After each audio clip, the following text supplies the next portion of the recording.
ನಮಸ್ತೆ ಎಲ್ಲ ರೈತ ಬಂದವರಿಗೆ. ಹಾಗೆ ಇವತ್ತಿನ ವಿಡಿಯೋದಲ್ಲಿ ಏನಪ್ಪಾ ಅಂತಂದ್ರೆ ಟ್ರ್ಯಾಕ್ಟರ್ ಹುಡ್ ಬಗ್ಗೆ ನಿಮ್ಗೆ ತಿಳಿಸ್ಕೊಡ್ತೀನಿ. ಅಂದ್ರೆ ಈ ಟಾಪ್ ಅಂತೀವಿ ನಮ್ಮ ಕಡೆ, ನಿಮ್ ಕಡೆ ಎಲ್ಲ ಹುಡ್ ಅಂತಾರೆ. ಇದನ್ನ ಹಾಕ್ಸೋದು ಎಷ್ಟು ಮುಖ್ಯ ಅನ್ನೋದನ್ನ ಇವತ್ತಿನ ವಿಡಿಯೋದಲ್ಲಿ ನಾನು ತಿಳಿಸ್ಕೊಡ್ತೀನಿ. ಎಷ್ಟು ಇಂಪಾರ್ಟೆಂಟು ನಾವು ಈ ಒಂದು ಟ್ರ್ಯಾಕ್ಟರ್ಗೆ ಹುಡ್ ಹಾಕ್ಸೋದನ್ನ ಕ್ಲಿಯರ್ ಆಗಿ ನಿಮ್ಗೆ ಹೇಳ್ಕೊಡ್ತೀವಿ. ನೋಡಿ, ಸಾಮಾನ್ಯವಾಗಿ ನಾವು ಟ್ರ್ಯಾಕ್ಟರ್ನ ಎಲ್ಲಾ ಕೆಲಸಗಳಿಗೆ ಯೂಸ್ ಮಾಡ್ತೀವಿ.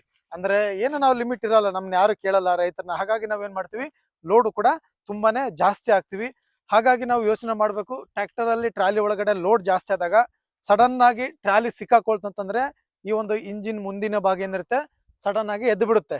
ಈಗ ಹೋಗ್ತಾ ಇರ್ತೀವಿ ನಾವು ಎಲ್ಲಾದ್ರೂ, ಸ್ವಲ್ಪ ಹಸೀತು ಅಂತ ಅಂದ್ಕೊಳ್ಳಿ, ಟ್ರಾಲಿ ಇಳೆ ಬಿದ್ದುಕೊಳ್ಳಿ ಇದು ಎದ್ದು ಬಿಡುತ್ತೆ. ಗಾಡಿ ಆಫ್ ಆಗಲ್ಲ, ಸ್ವಲ್ಪ ಪವರ್ ಅಲ್ಲಿ ಇರುತ್ತಲ್ವಾ, ಕೆಲವೊಂದ್ಸಲ ಆಫ್ ಆಗುತ್ತೆ. ಇಲ್ಲ ನಾವು ಗಾಡಿನ ಸಿಕ್ಕಾಕಂದ್ರೆ ಗಾಡಿನ ಹೊರಗಡೆ ತೆಗೆಯಕ್ಕೆ ಪ್ರಯತ್ನ ಮಾಡ್ತಿರ್ತೀವಿ, ಅಂತ ಸಂದರ್ಭದಲ್ಲೂ ಕೂಡ ಈ ಒಂದು ಇನ್ಸಿಡೆಂಟ್ ಆಗುವಂತ ಚಾನ್ಸಸ್ ಇರುತ್ತೆ. ಏನಾಗುತ್ತಪ್ಪ ಅಂತಂದ್ರೆ, ಸೊ ಈ ಮುಂದಿನ ಭಾಗ ಎದ್ದಾಗ ಅಕಸ್ಮಾತ್ ಆಗಿ ಹುಡ್ ಇಲ್ಲ ಅಂತಂದ್ರೆ ಏನಾಗುತ್ತೆ, ಸೀದಾ ಡ್ರೈವರ್ದು ತಲೆ ಹೋಗ್ಬಿಟ್ಟು ಇದಕ್ಕೆ ಸಿಕ್ಕೊಳ್ಳುತ್ತೆ. ಇಲ್ಲಿ ಟ್ರಾಲಿ ಹಿಂದೆ, ಟ್ರಾಲಿ ಮತ್ತೆ ಈ ಸ್ಟೇರಿಂಗ್ ತಲೆನ ಅಪ್ಪಚ್ಚಿ ಮಾಡಿಬಿಡುತ್ತೆ.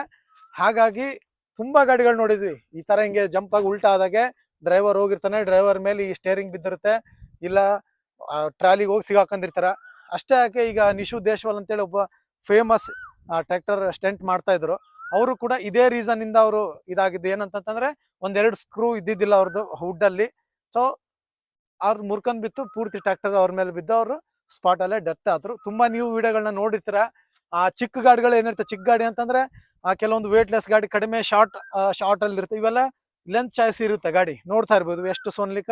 ಇದು ಜಸ್ಟ್ 45 HP ಇಷ್ಟು ಉದ್ದ ಇರುತ್ತೆ. ಬಟ್ ಬೇರೆ ಕಂಪ್ನಿ 50 HP ಇದ್ರೂ ಸಣ್ಣದಾಗಿರುತ್ತೆ. ಸೊ ಅಂತ ಗಾಡಿಗಳು ಬೇಗ ಮುಖಾನ ಮೇಲ್ ಮಾಡ್ಬಿಡ್ತವೆ. ಸೊ ಅವಾಗ ಇಂಥ ಇನ್ಸಿಡೆಂಟ್ ಆಗಂತ ಚಾನ್ಸಸ್ ತುಂಬಾ ಅಂದ್ರೆ ತುಂಬಾ ಇರುತ್ತೆ. ಹಾಗಾಗಿ ಈ ವುಡ್ನ ಹಾಕ್ಸಿದ್ರೆ ಏನಾಗುತ್ತಪ್ಪ ಅಂತಂದ್ರೆ, ಸಡನ್ ಆಗಿ ಟ್ರ್ಯಾಕ್ಟರ್ ಏನಾದ್ರು ಮುಂದಿನ ಭಾಗ ಎದ್ದಾಗ ಡ್ರೈವರ್ ಅದು ಬಡ್ದ್ಕೊಳ್ಳಿ, ಡ್ರೈವರ್ ಅಲರ್ಟ್ ಆಗ್ತಾನೆ, ಓ ನನ್ನ ಗಾಡಿ ಕೈಲೇ ತೆಗೆಯೋದು ಆಗಲ್ಲ ಅಂತೇಳಿ ಅವಾಗ ಕ್ವಿಟ್ ಮಾಡ್ತಾರೆ. ಅಕಸ್ಮಾತ್ ನಾವು ವುಡ್ ಇಲ್ಲ ಅಂತಂದ್ರೆ ಡ್ರೈವರ್ ಪದೇ ಪದೇ ಎದ್ದಳಿಸ್ತಾನೆ. ಲಾಸ್ಟಿಗೆ ಒಂದ್ಸಲ ಗಾಡಿ ಪಿಕಪ್ ಸಿಕ್ಕಾಗ ಏನಾಗುತ್ತೆ, ಪೂರ್ತಿ ಪಲ್ಟಿ ಹೊಡೆದು ಬಿಡುತ್ತೆ.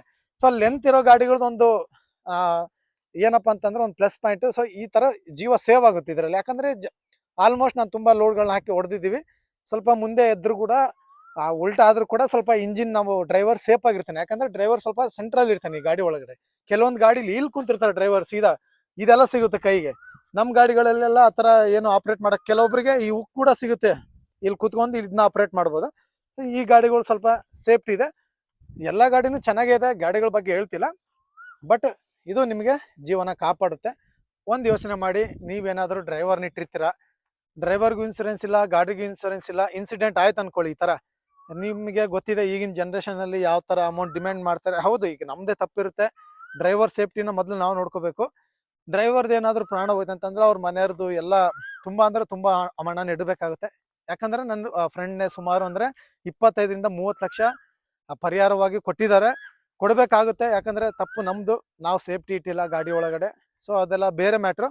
ಇಂತಹ ಇನ್ಸಿಡೆಂಟ್ ಆಗ್ಬಾರ್ದು ಅಂತಂತಂದ್ರೆ, ನೀವು ರಿಜಿಸ್ಟ್ರೇಷನ್ ಆದ ಕೂಡಲೇ ಗಾಡಿ ತಗೊಂಡು ಹೋಗ್ಬಿಟ್ಟು ಒಂದು 20-25 ಸಾವಿರ ಖರ್ಚು ಮಾಡಿಬಿಟ್ಟು ಒಂದು ಒಳ್ಳೆ ಟಾಪ್ನ ಹಾಕ್ಸಿ. ಇವು ಕೆಲವೊಂದು ಏನು ಮಾಡ್ತಾರೆ ಅಂತಂದ್ರೆ, ಇವು ನಾರ್ಮಲ್ ಸ್ಟೋರ್ಗಳಲ್ಲಿ ಸಿಗುತ್ತೆ, ಆ ಪೈಪಿನ ಸುಮ್ಮನೆ ಸಿಂಪಲ್ ಸಿಕ್ಕಿರುತ್ತೆ, ಅದನ್ನ ಹಾಕ್ಸಿಬಿಟ್ಟಿರ್ತಾರೆ, ಏನು ಸ್ಟ್ರೆಂತೇ ಇರಲ್ಲ. ಅದು ಬಿದ್ದರೆ ಗಾಡಿ ಮರ್ಚ್ಕೊಂಡು ಹೋಗ್ಬಿಡುತ್ತೆ. ಸೊ ಆ ಥರ ಹಾಕ್ಸಕ್ಕೆ ಹೋಗ್ಬೇಡಿ. ಒಳ್ಳೇದೊಂದು, ಈಗ ಉತ್ತರ ಕನ್ನಡ ಸೈಡ್ ಎಲ್ಲ ಮಾಡ್ತಿರ್ತಾರೆ, ನೋಡಿರ್ತೀರ, ನಿಮ್ಮೂರ ಕಡೆನೂ ಮಾಡ್ಬೋದು. ಒಳ್ಳೆ ಕಬ್ಬಿಣದಿಂದ ಆ ಒಂದು ಟಾಪ್ನ ಮಾಡಿಸಿ. ನೀವೇನಾದರೂ ನಮ್ಮ ಕರ್ನಾಟಕ ಸ್ಟೈಲ್ ಟಾಪ್ ಮಾಡಿಸಿದ್ರೆ ನಿಮ್ಮ ಗಾಡಿಗೆ ಇಲ್ಲಿ ಕೂಡ ಸಪೋರ್ಟ್ ಕೊಡಿಸ್ಬೇಕಾಗುತ್ತೆ ಒಳಗಡೆ ಅಂದ್ರೆ. ಇಲ್ಲಾಂದ್ರೆ ಇವು ವೀಕ್ ಆಗ್ಬಿಟ್ಟು ಇಲ್ಲಿ ಏನಿದೆ ಅಲ್ಲಿ ಕಾಣ್ತಿದೆಯಲ್ಲ, ಇಲ್ಲಿಂದ ಕಟ್ ಆಗ್ಬಿಡ್ತಾವೆ. ಸೊ ಇಲ್ಲಿಂದ ಒಳಗಡೆ ಪಟ್ಟಿನ ಸಪೋರ್ಟ್ ಆಗಿ ಕೊಡಿಸಿ. ಇಲ್ಲ ಈ ತರ ಹಾಕ್ಸಂದ್ರೆ ಈ ತರ ಹಾಕ್ಸ್ಕೊಳ್ಳೋದು ನಿಮ್ಮ ಶೋಕಿಗೆ ಬಿಟ್ಟಿದ್ದು. ನನ್ನ ಪ್ರಕಾರ ನೀವು ಕರ್ನಾಟಕ ನಮ್ದು ಏನು ಮಾಡಿಸ್ತೀವಿ ನಾರ್ಮಲ್ ಹಳೆ ಕಾಲದಲ್ಲಿ ಆ ಥರನ ಹಾಕ್ಸಿ. ಈ ಥರ ಎಲ್ಲ ಪಂಜಾಬ್ ಆಪ್ಷನ್ ಅಲ್ಲಿ ಹೋಗಬೇಡಿ. ಇವೆಲ್ಲ ಜಸ್ಟ್ ಶೋಕಿ, ಇವೆಲ್ಲ ಮನೇಲಿರುತ್ತೆ ಗಾಡಿ, ಹಂಗಾಗಿ ನಡೆಯುತ್ತೆ. ನೀವು ಮನೇಲಿ ಇರಲ್ಲ ದುಡಿಯುತ್ತಂದ್ರೆ ಇವೆಲ್ಲ ನಿಮ್ಗೆ ವರ್ಕ್ ಆಗಲ್ಲ. ಸೊ ಬೆಟರು ಮೊದಲು ನೀವು ಟಾಪ್ನ ಹಾಕ್ಸ್ಕೊಳ್ಳಿ, ಮಿಸ್ ಮಾಡಿದೆ. ಮೊದಲು ಸೇಫ್ಟಿ ಮುಖ್ಯ, ಆಮೇಲೆ ಮಿಕ್ಕಿದ್ದೆಲ್ಲ. ಒಳ್ಳೇದಾಗಲಿ ಎಲ್ಲ ನನ್ನ ರೈತ ಬಂದವರಿಗೆ. ಜೈ ಹಿಂದ್.